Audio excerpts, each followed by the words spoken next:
Hey friend, Luciana here. Join me for a cup of tea as I share with you two important things that I believe will absolutely increase your chances of landing that next promotion.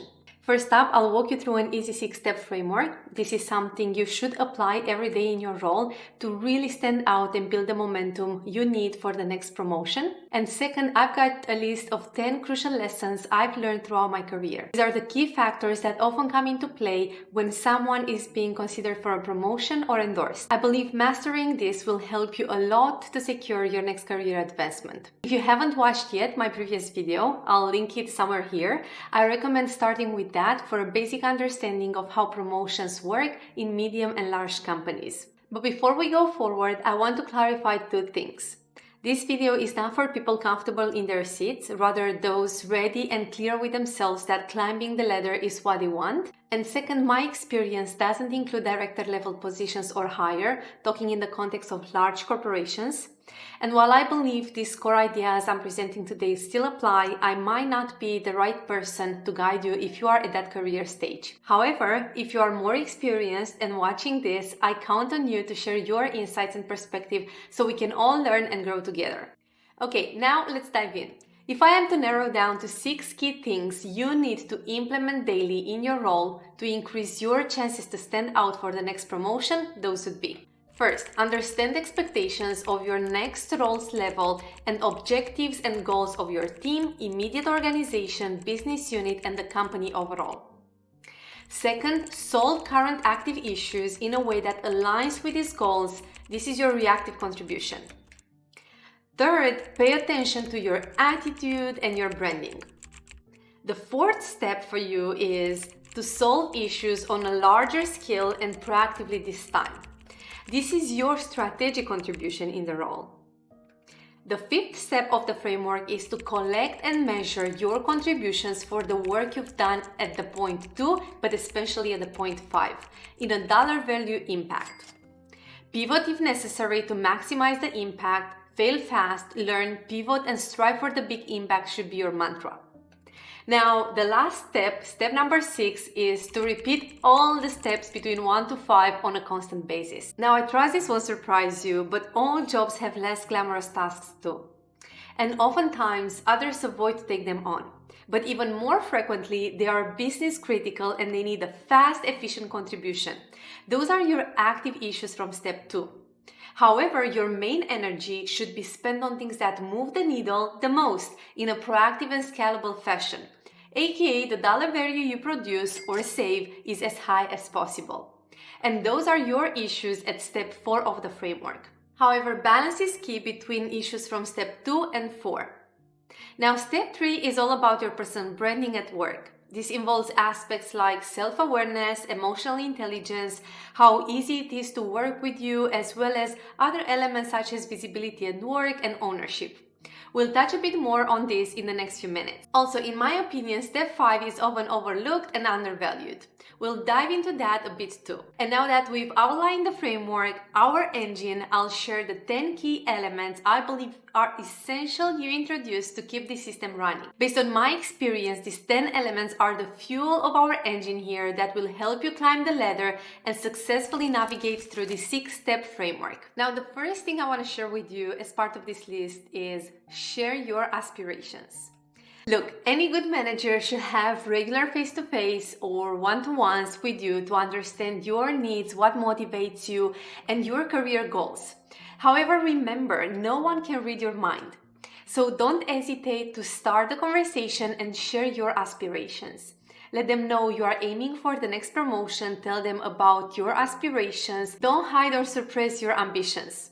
Your manager is human too, with their own aspirations and dreams. You could initiate a discussion by saying something like, I've been thinking a lot about my career progression and I'm really interested in moving up to the next level in the upcoming promotion cycle. I value your broader understanding of our team and company, and I would really like your advice on what areas I should focus on to align with the expectations of the higher role. It would be great to get your thoughts on resources, skills, or specific projects that could help me prepare for this step. Any suggestions you have, from books to workshops or particular tasks I can take on, would be really helpful. Now, be ready and open for some work. Most companies conduct regular performance review, and you can bring up these topics then, but also during the regular one-to-ones meetings. A pro tip, don't just focus on your current duties, but on where you want to be. Think about what you need to do today to prepare for your future goals. If you are not clear on the expectations and responsibilities of the next level, ask your manager for clarity. In a healthy work environment, you should have the context and be able to perform right at the beginning of the level you aspire to before having the title or promotion. Demonstrating the skills of the next level before you officially get promoted is ideal in my opinion, because it creates a safe context with limited risks for you ahead of the real game. A good manager will also notice and appreciate this proactive approach. And when you do get that promotion, you will be ready to shine, not figure things out then. Our next key element on the list today is to develop your plan and timeline for the next role. After aligning on the areas for improvement and understanding what's expected at the next level, take time to research and create a plan with a timeline. For example, if one area for improvement for you is to enhance your leadership skills, think about how you can engage in activities to develop these skills. You should participate in hiring process as part of the interview panel, train and mentor new joiners, take the lead of a long-standing task, or even run weekly team meetings, for example. These are just basic examples and should be adjusted based on your level and seniority. Once you have your own ideas on how to contribute, put them together in a plan with a timeline and discuss them with your manager for feedback and additional suggestions. Ask for their thoughts, insights, and support in finding additional ways to demonstrate and improve your skills. Another pro tip is to ask your manager to help find a mentor, ideally someone at the next level, so you have someone to guide you through this journey. If you don't have a template or you've never done this before, here is an example of a promotion development plan. Start with goals, action steps, timeline, and a measurable outcome as headers. Then fill in the rows with the areas for improvement and opportunities to meet the requirements of your next level. For example, say your goal is to increase your technical expertise. Then your action steps could be enroll in a relevant online course, apply new skills in current projects, and share learnings with the team. We can say you need 4 months to accomplish this, and at the end, you can measure your outcome based on these results. You get 1 certified course you attended, you improved your current project efficiency by 15%, and conducted 3 team knowledge sharing sessions. This is just demonstrative, and the example might not directly apply to your job. My hope is to give you a starting example. You can also find the template available in the link from the description below. The third point on the list is full ownership and responsibility. And in my view, this is absolutely essential and not up for debate. True ownership isn't just for a single task or for a moment. It's constant. It's a skill you either develop and have it or you don't. If you're aiming for that promotion, I urge you to focus on cultivating a strong sense of responsibility and ownership. Embrace ownership fully, end to end. And here is something I've noticed. Many people take charge only of their specific tasks or the parts they are comfortable with, but they don't embrace a holistic sense of responsibility for the entire task. Even in a team setting, even if you are collaborating with others who may get sidetracked and slow things down, it's crucial to maintain this mindset. When a task is assigned to you, take charge of the action, the impact, and all the responsibilities. Embrace everything you are involved in. Own it, be resourceful, communicate effectively, and ask for help when needed, but don't just drop the ball. Don't just give up because someone else lost focus. Don't ignore problems and hope they are going to disappear just because looking at them requires more effort. I'm not suggesting you do everything yourself either. But if you are looking for advancement and a job promotion, you need to take charge of the entire process of whatever project or task you are dealing with. Lead. And more importantly, take charge proactively and on a larger scale. Remember step 4 of our framework?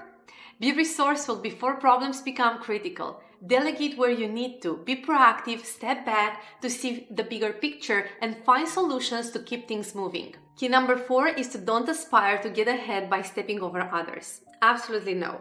We are genuine. We don't engage in toxic tactics. There is enough space for everybody to grow and succeed. Your colleagues, your manager, and the team will see right through it. It's so obvious when it happens that it's almost heartbreaking. Instead, I want you to concentrate on your own journey, your own mission, focus on your task and do them well. Even if you are a high performer full of potential and value to your employer, resorting to negative tactics can poison the work environment. You lose respect. We aim to succeed through genuine efforts, not toxic strategies. Please. Key element number 5 is to maximize your role. In my experience, the best way to stand out is to fully embrace your role. Treat it as if it's your own. Most companies, especially in these times of layoffs, have a lot of work that needs to be done. Not all tasks are exciting or enjoyable. Some might even be boring, but there is always a growing list of tasks that need your attention. While we all want to work on exciting, new, and creative projects, we must remember that balance is key. Just like life, where you travel and experience joy, but also return to do chores like laundry, work has its highs and lows. Some of the best lessons I've learned in my career came from tackling what others consider too boring or not enough for them. I may not have the highest standards or be the smartest, but I've grown through these experiences a lot. These tasks often relate to step 2 in our framework, your reactive contribution to active business critical issues. Identify a current problem, fix it, and then think about how to prevent it in the future. That's your proactive contribution. And apply a solution widely, so scalable. This is how you navigate between step 2 and step 4 in our framework. Our 6th key element today is to do more than you talk. This is related to taking ownership in a sense, but it deserves its own mention. Those who know me are aware that I talk a lot, but they also know that I'm a doer. I'm all for creative and brilliant ideas, but don't just dream them up. Take charge of them, execute them, pass them to the right team or person if it's beyond your scope, but maintain that accountability. You have 2 options, either do it yourself or delegate efficiently. Anything outside these options is a waste of energy and shows a lack of responsibility. Be a doer. We all have opinions. Element number 7 is to cultivate your network. I'm a big believer in expanding your network. This includes people from various backgrounds, experience levels, and across different functional teams. People you mentor and those who mentor you. But let me be clear, I'm not talking about flattery and sucking up to go ahead. No, it's about genuine relationships. Maintain good relationships, but don't become a people pleaser either. Make people feel comfortable around you. Be easy to work with, show empathy, and take a genuine interest in getting to know them and building relationships. Remember, a company is essentially its people. The services and products we create are the outcome of the people and the relationships between us. Without people, without the relationships, a company lacks substance, especially in the long term. So ensure people are familiar with who you are, what you do, what you represent. Build your personal brand and make it known. We also don't backstab. We don't manipulate for advancement. You can be assertive without being aggressive. You can also be noticeable without being arrogant, and you can be firm without being offensive. This is not just crucial for when your promotion is under review, it's also about expanding your knowledge, benefiting from others' experiences, and opening up career opportunities. Let's run an example. Imagine 2 candidates are being considered for one promotion slot. Both have similar performance metrics, but one has invested effort in building their network and relationships. The one who has actively cultivated these connections is more likely to be chosen, as some promotion committee members will already be familiar with them. And if you think this is biased, I don't think so, and let me explain. It's about the fundamental role of relationships in our lives. Companies are made up of people. If you are not known to others, if they haven't worked with you or built a trust relationship, why would they choose you for that promotion? Historically, people have only let others in their communities when trust and respect has been established. It's the same with companies. Being known and trusted is key to advancement. And that's why visibility at work is so essential, and you hear about it everywhere. Key lesson number 8 is show your leadership skills. There is a common misconception in the workforce that being a leader is only about holding a leadership position, or that stepping into such a role automatically grants you authority and decision-making power. From my experience, however, this is far from the truth. I've seen many people recognized as leaders without any formal title. Leadership is about developing and growing the abilities of those around you, making them even better than yourself. A true leader often has a humble ego, and their authority comes from the talented, innovative people they nurture. Developing leadership skills is essential, however, regardless of your current position. Even if you don't aspire to take a management track, engage with others, understand them, support their growth, and be part of their journey. This is how you build leadership skills. Many people mistakenly believe that holding a management title and having subordinates automatically makes them a leader. This is not the case. Leadership is earned. Let me ask you, what's the difference between you now without a leadership title and you tomorrow if I were to give you one? Do you think people will suddenly find inspiration in you in 24 hours? Days of authoritarian dictatorial managers are over. If you're aspiring to that kind of leadership, you are likely to be disappointed. So let go of this outdated mindset. Start engaging with people, learning from them, and helping them grow. Grow together. You don't need people to report to you to be a leader. Key number 9 on our list today is measure and track your impact. Hard work also often doesn't equal great value. Many people work hard and don't produce much value. However, they might be under the impression they do. Many people work hard and produce a lot of value, but they are not even aware of the scale of their impact. Producing value is just half of the puzzle. So I want you to take all this great and hard work you do and shift it to the next level. This is a game changer, trust me. And here's how to do it. First, measure and keep track of the value you create, feedback you receive, skills you develop, areas for improvement, network you are nurturing. Then quantify the impact of your work in dollar terms. Focus on the impact rather just on what you've done. Zoom out from the tactics. And finally, now that you have the dollar value along with the feedback and skills you've acquired, be prepared to tell the story of the value that you created. Yep, storytelling is crucial. You need to present that dollar value and all your achievements in an appealing way that will resonate and click with your audience. Tell the story in the context of your organization's goals, and do this measurement and tracking exercise consistently. This is step 5 in our 6 steps framework. And here is why this is so important. If you can't quantify your achievements in a dollar term, they might get overlooked. If you don't tell the story, the people might not get the value you've added. The best tactic I've seen is to keep a journal or some record so you are always ready. In fact, the first time I saw the data presented in this way, it completely amazed me. It wasn't just the quantifiable results and facts on top of which was the storytelling part, but also the maturity with which the person managed everything. Yes, it takes some effort, and to be completely honest, I'm not great at it myself, overleaving it until the last minute. I know, bad me, but trust me, it's like a magic formula. And as a manager, I can say I 150% appreciate that. So open a file and create these 5 rows and 3 columns and name it Master Career Tracker. Start with the columns category, description, and examples, and your 5 rows will be the dollar value, impact, or cost saving. Here is where you will record the financial impact or cost saving you've contributed to, and then what you've done under the example columns.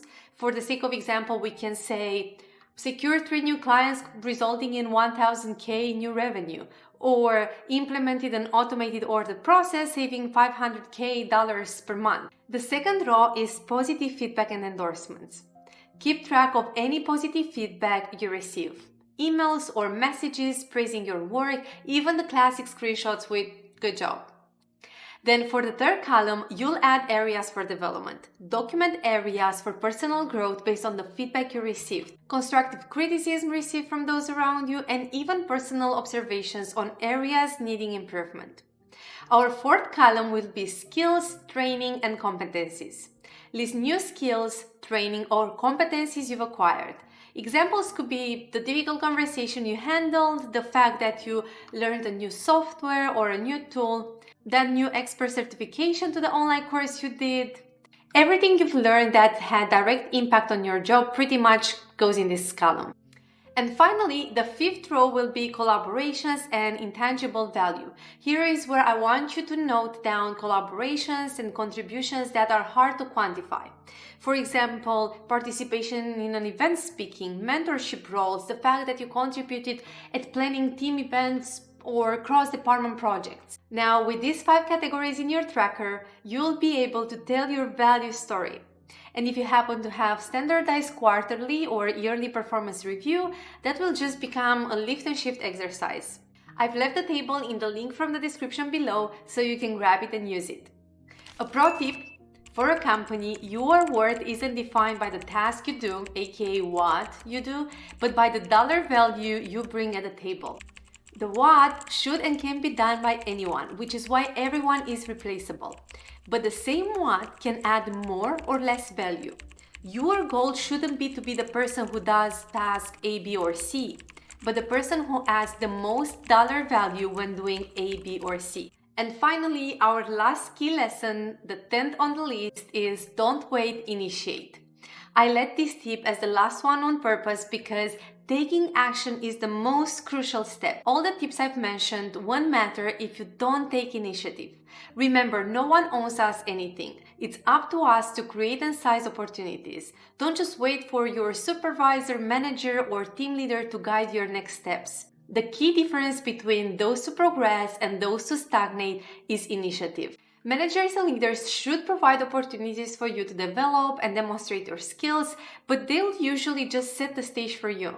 From there, it's up to you to take the lead and shape your path. Be observant. Look for areas to improve and opportunities to solve problems on a larger scale. Create your own chances to show that you're responsible, that you can do more than just talk, that you can build your network, that you have leadership skills, that you stand out in an authentic and valuable way. If you're aiming for a promotion, don't assume someone will guide you through every single step. You're expected to show that you can stand on your own. Of course, the less experienced you are, the more support you'll receive.